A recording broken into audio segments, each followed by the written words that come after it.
One of the first things that really drew us to the church was G-Kids. Honestly, our son found salvation through G-Kids. It wasn't really anything we had done at home. He had come home and been asking, like, I want to be baptized, and he's explaining to us his salvation. We're not having to explain it to him, so that was something that sort of solidified us coming to church here to begin with. I was already serving in a couple different aspects, sort of just trying to find where a need was. And Erica, my wife, wanted to serve. She wasn't really sure where, but she ended up in G-Kids, which is cool. They recorded a video of us here before, and the Sunday they showed that, I remember I had my eyes closed on the front row over here, and I was just like praying to God, like, just send me where you need me, like, where is the need? And the next thing I know, someone's hands are on my shoulders, and I open my eyes, and it's Tyler Gilman.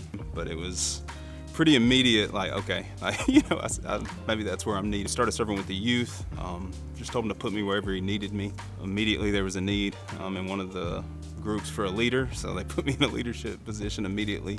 I think one of the important things about serving in youth and being at youth is our church is full of young families, and it gives us a chance to sort of lay the groundwork for our kids who are in G-Kids who are going to come up through the youth at some point in time. It allows us to come in, and not that there's anything broke about it, our youth ministry is incredible, but it allows us to prepare the way, help set the table, make it better than it is, so that when our kids come through, they're ready. And then eventually, I started serving in G-Kids and just talking to people, hearing stories about the kids in our church, hearing that there aren't many men that serve in the G-Kids area.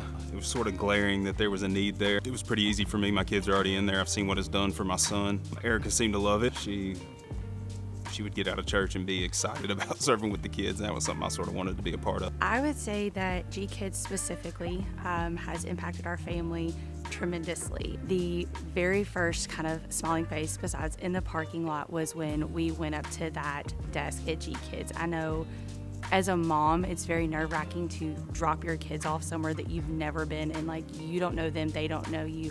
But that first smiling face that we saw, like, is someone that still has made an impact on our life now, a year and a half later. And it was just that level of comfort.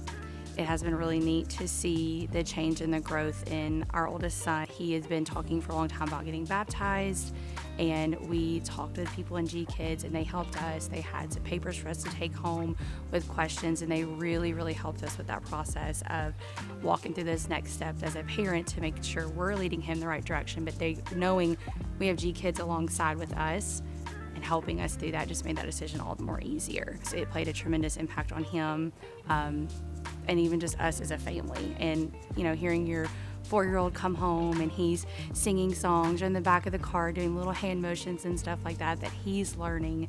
It's again, kind of bridged the gap for us to like, hey, knowing we're not the only ones teaching our children about God and about Jesus, that we've got people in G-Kids that are help teaching him or them.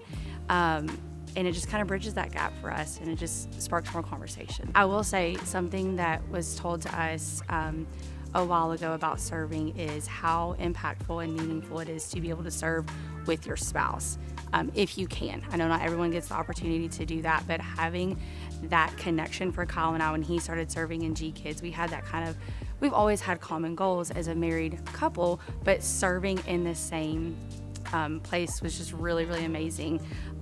So he kind of saw what serving in G-Kids was like for me.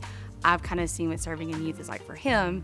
So now we're kind of switching places and kind of serving together in both. So he's serving in G-Kids with me, and just seeing him come home every Wednesday night. I mean, he'd come home like a giddy kid sometimes, just so excited and telling me these stories about listen to this change and all of this stuff. And it just kind of piqued my interest, and just that fulfillment that he was getting out of this youth was so important to him. I was like, well, I've got to do that too.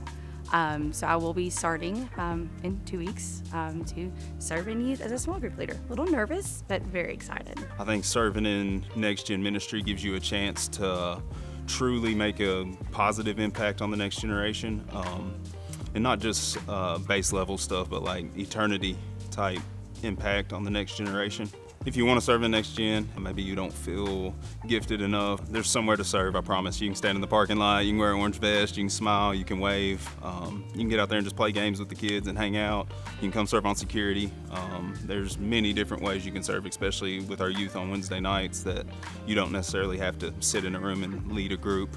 also believe that if you're here, God's going to put you where He wants you anyways. And if you maybe feel like you don't have the ability to do it, I feel like He's going to empower you to do what you need to do for these kids. It starts with serving in the next gen, of the impact that it has on them. I know, speaking again from like the G Kid side of things, knowing that there is somebody pouring into your kids as you are as a parent, that's that comfort level that I have. That's why I would recommend anyone who does it, like, and even if you don't feel qualified, like I serve with the 1-year-olds, and just being there, loving on them and giving those parents that comfort of knowing that their kids are loved and cared for. I just feel a true calling in that, and I would challenge anyone that does to just really to be obedient, to put your faith in God and just let Him lead you through that, because that is what I'm going to be doing this year.